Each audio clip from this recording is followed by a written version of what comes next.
Oi, pessoal, sejam bem-vindos a mais uma aula de hidrologia. E na aula de hoje nós vamos falar sobre infiltração. O processo de infiltração, ele está diretamente ligado a dois processos de hidrologia anteriores, né? Que é o processo de precipitação, que nós já estudamos em aulas anteriores, e o processo de deflúvio superficial. E aí eu quero saber de vocês se vocês conhecem esse termo, o que é deflúvio superficial.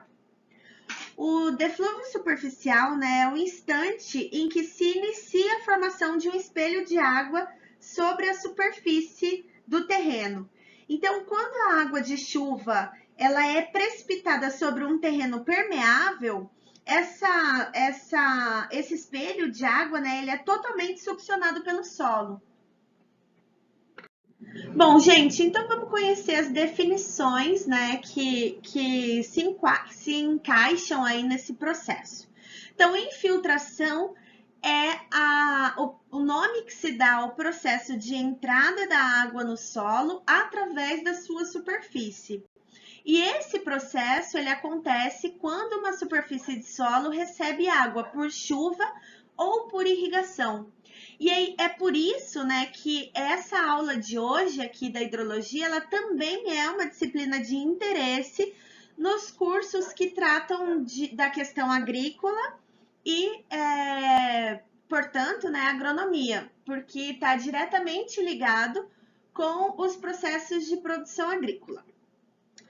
A infiltração, ela se dá por um movimento no sentido vertical, ou seja, de cima para baixo, e a taxa de infiltração é a grandeza que influencia no escoamento superficial, que é uma das variáveis mais importantes para nós, engenheiros da hidrologia, né, da hidrologia urbana, principalmente, porque é um processo que está diretamente ligado com problemas urbanos, como, por exemplo, a erosão e a inundação. Bom, então, seguindo nas definições, redistribuição é o nome que se dá ao movimento de água dentro do perfil de solo, depois de cessada a chuva ou a irrigação, e essa redistribuição ela ocorre em função das diferenças de potencial e é praticamente nula quando essas diferenças são mínimas, tá? Bom, então só para a gente conhecer aqui os modelos possíveis, né, aplicáveis para irrigação, os mais comuns então são a irrigação por sulcos ou gotejamento, que é um método, né, de infiltração por redistribuição em todas as direções. E, além disso, a gente também pode empregar um outro modelo, que é o modelo de aspersão e inundação, que ocorre preferencialmente no sentido vertical, né? E aí a gente tem as imagens que ilustram, né, esses dois métodos de irrigação. Bom, então qual é a importância da infiltração? Como a gente disse, a infiltração ela determina o tempo necessário para aplicar uma determinada lâmina de irrigação. E com isso, através da determinação, né, dessa variável de tempo, a gente pode estimar a quantidade de água a ser aplicada para que se mantenha uma altura de água sobre a superfície de solo, caso, por exemplo, seja de interesse para a produção de arroz, que é uma cultura que precisa de constante inundação, né? Então, gente, aqui, para quem já fez a disciplina anterior comigo, entende que essa quantidade de água é uma variável dentro dos processos produtivos que custam dinheiro, né? Então, por isso que é tão importante a determinação da lâmina d'água necessária para que eu tenha aumento na produtividade e a necessária diminuição de recursos, né, disponíveis. Tanto recursos financeiros para pagar essa demanda de água, quanto também recurso natural, né, que é o uso do recurso hídrico em si, tá certo? Bom, a velocidade de infiltração é uma das principais grandezas ao estudarmos, né, a infiltração. E no começo da infiltração, do processo de infiltração, quando o solo ainda está relativamente seco, esse gradiente de potencial é muito grande. E aí, por isso, a velocidade de infiltração é alta, né? Depois de um tempo, então, depois de um tempo de que esse processo está se realizando, né, após um tempo do evento de chuva ou do evento de irrigação, o gradiente potencial ele é reduzido e então a velocidade de infiltração diminui. As argilas, os solos argilosos, eles têm a característica de se expandirem, né, e contraírem parcialmente os solos. E essa característica desse tipo de solo interfere diretamente na velocidade de infiltração, diminuindo gradualmente até que se chegue a um ponto que se mantém praticamente constante. Então, aqui a gente também percebe que o tipo de solo da região vai interferir diretamente nesse gradiente de velocidade, né? Ainda falando sobre a velocidade de infiltração, é um valor constante e que a gente chama de velocidade de infiltração básica. Esse valor ele depende fundamentalmente da textura do solo, então do tipo de solo onde eu estou realizando os meus estudos, e os valores de velocidade de infiltração básica, que a gente chama de VIB, né, VIB, ou a taxa de infiltração básica, eles são determinados da seguinte forma. Bom, então a gente tem alguns dados tabelados que já foram testados e comprovados em laboratório e em campo, estão disponíveis e prontos para utilizarmos, né, nos estudos hidráulicos e hidrológicos, de acordo com o tipo de solo. Então, nós temos que em um solo argiloso, por exemplo, a VIB não passa de 5 milímetros por hora, tá? Enquanto que um solo franco-argiloso, ela varia aí de 5 a 10 milímetros por hora.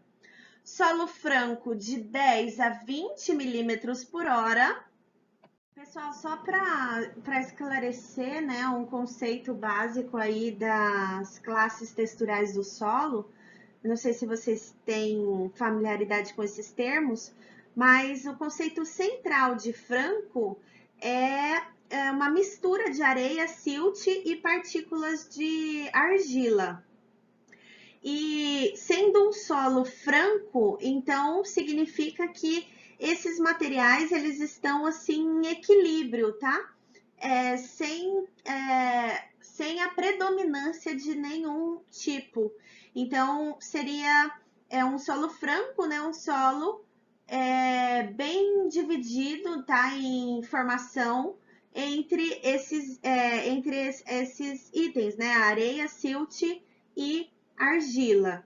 E aí, quando eu digo que um solo franco-arenoso, quer dizer que eu tenho predomínio da areia. E um solo franco-argiloso, entre esses três itens, eu tenho o predomínio da argila, tá? Bom, só para esclarecer. Mas então, seguindo aqui nas variáveis, tá? De VIB, então, solo franco-arenoso, a VIB, a velocidade de infiltração básica, ela varia de 20 a 30 milímetros por hora. E um solo arenoso, a VIB é superior a 30 milímetros por hora, tá? Bom, então, como a gente viu ali daqueles dados tabelados, a velocidade de infiltração ela está diretamente ligada com as características de textura de solo, né? Então, quanto mais arenoso for o solo, maior a velocidade de infiltração, e quanto mais argiloso for o solo, menor a velocidade de infiltração. Então, é o tempo de infiltração que vai variar de acordo com as características e classes texturais do solo, tá? Nessa imagem, esse perfil de solo nos mostra bem claramente, né, as principais grandezas da infiltração. Então, percebam que logo na primeira textura ali do solo, a gente está observando, né, o fenômeno de infiltração. A redistribuição, ela é observada logo em seguida, né?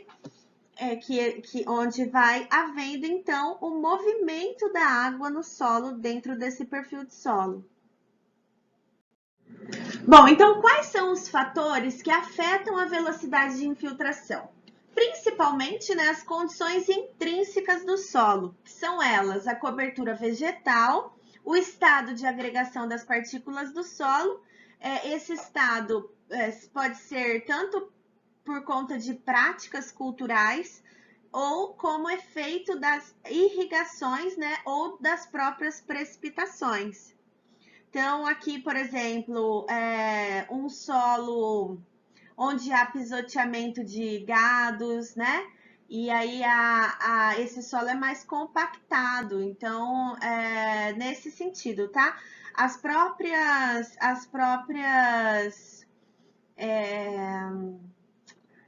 ação das gotas, né, da irrigação, a ação das gotas de água no solo também podem contribuir para essa compactação, e também a ação das gotas de chuva, né?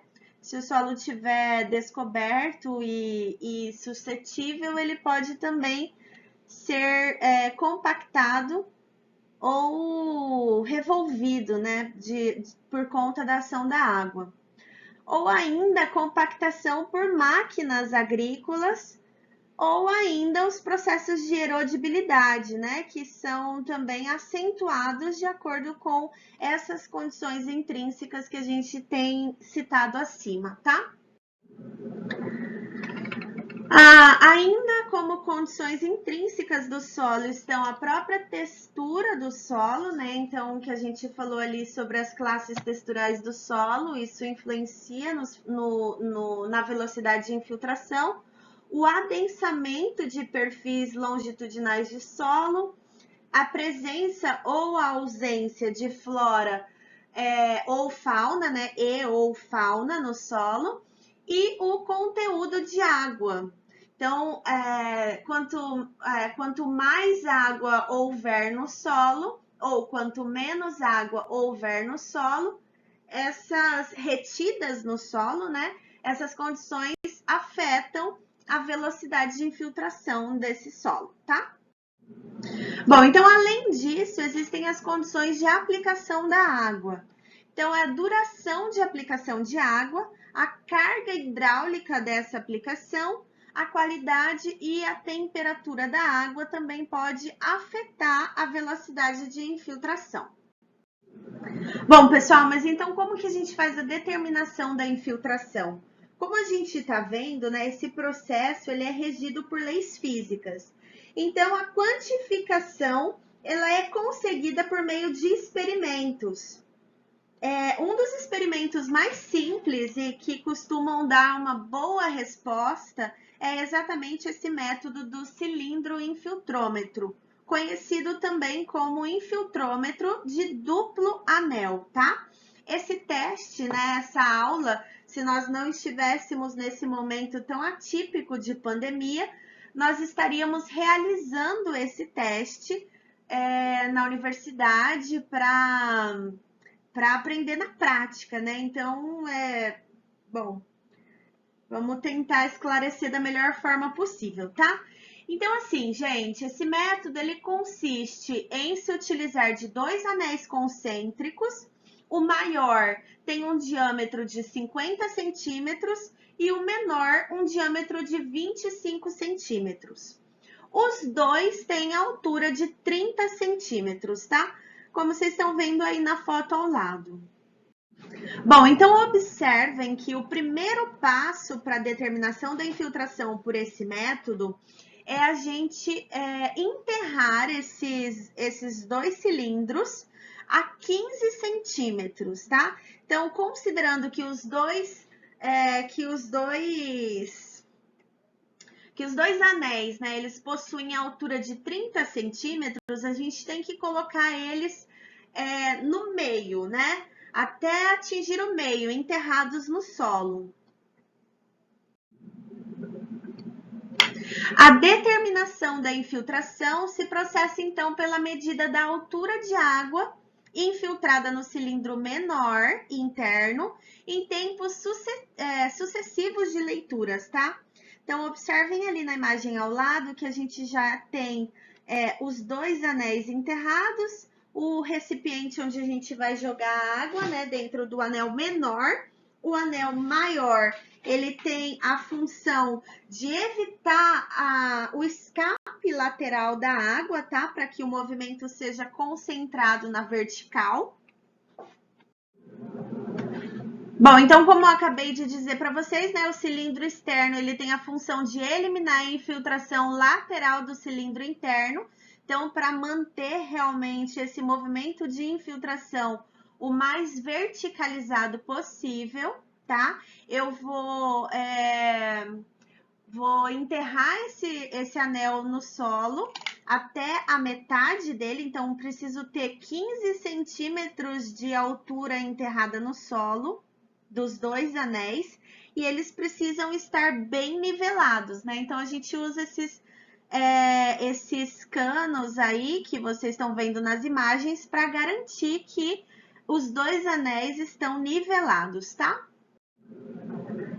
Antes de enterrar, então, a gente tem que ter a preocupação de preparar o solo, né?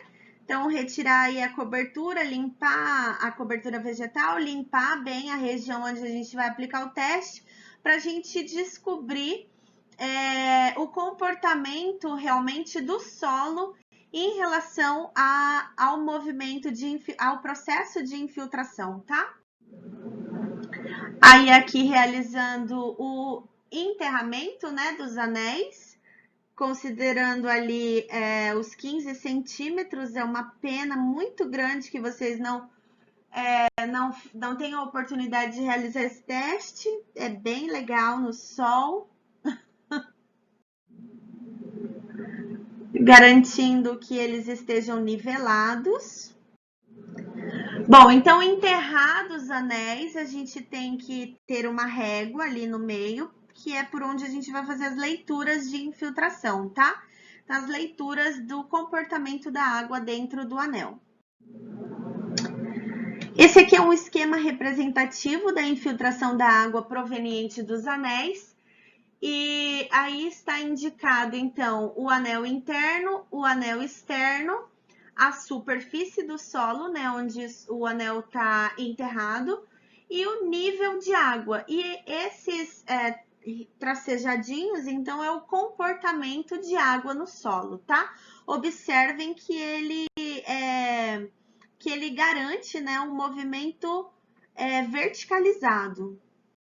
E aqui, pessoal, são os resultados tabelados, tá? Então, só observar o início da leitura, cada 5 minutos, e anotando aí o tempo acumulado, a régua, né? O comportamento da água através da régua. Então, a primeira leitura em 5 minutos, aí a diferença, né? A diferença que deu de uma leitura para outra, e a infiltração acumulada em centímetros, que também é lido através da régua no centro do anel, tá? Bom, então, ao final do meu experimento, eu tenho aquela tabela completamente preenchida. É hora de plotar os meus resultados para que eu tenha, então, o comportamento da água, né, nesse solo estudado.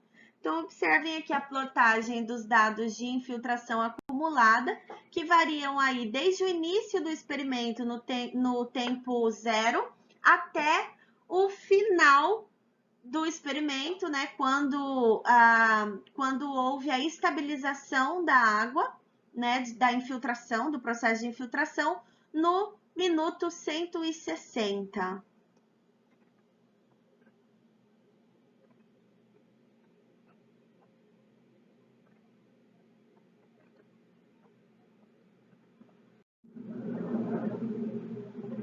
Aqui são os dados de velocidade de infiltração plotados, né? Então, observem que no minuto 0, essa velocidade de infiltração ela é bem superior ao minuto 160, né? Que é quando a gente tem a estabilização, né? Ou seja, o solo já foi saturado pela água. E aí aqui, quando a gente plota os dois resultados, né, a gente tem então o comportamento final de infiltração nesse solo. Então, quer dizer que eu tenho a velocidade de infiltração em centímetros por hora e a infiltração acumulada em centímetros, tá? Todo o meu estudo aqui, todo o meu teste variou de 0 a 100, quer dizer, durou 160 minutos, né? E a gente tem a velocidade máxima de infiltração perto do minuto 0 de aproximadamente 27 centímetros por hora, né? E a infiltração acumulada variando aí em 10 centímetros. Bom, então outro método para determinação da infiltração são os simuladores de chuva. Nesse método, a água é aplicada por aspersão com uma intensidade de aplicação superior à capacidade de infiltração do solo. E a área de aplicação ela é delimitada por placas metálicas. Então, nesse caso, a taxa de infiltração ela é obtida pela diferença entre a intensidade de precipitação e a taxa de escoamento superficial que é resultante desse processo. Aqui tem uma foto de uma estrutura de simulador de chuvas. Nas nossas aulas regulares, nós não fazemos esse teste, porque nosso campus não possui esse equipamento. Essas fotos são do equipamento da UFMT de Sinop, onde a gente conseguiu realizar esse teste, tá? Então, uma estrutura metálica, ali em cima onde a água vai ser aspergida, né? Até embaixo, onde a gente vai realizar os testes, tá? Então, aqui também são os alunos realizando a instalação do equipamento. O teste propriamente dito é realizado nesse retângulo, né? Então, é a partir desse material que a gente vai obter as grandezas, né? Então, a capacidade de infiltração e a VIB, a velocidade de infiltração básica. Bom, então nesse método a gente vai compilar os dados, né, numa tabela semelhante a que a gente viu ali no Duplanel e vai então jogar nessas equações de infiltração, tá? E tanto para a determinação da capacidade de infiltração quanto para a velocidade de infiltração. Aqui tem um esquema, né, do dispositivo para determinar o volume de escoamento superficial. Então, ali embaixo tem as pás que vão aspergir a água. E ali, esse retângulo ali que eu falei para vocês, que é a área útil da parcela, onde nós vamos realizar propriamente os estudos de capacidade de infiltração e velocidade de infiltração.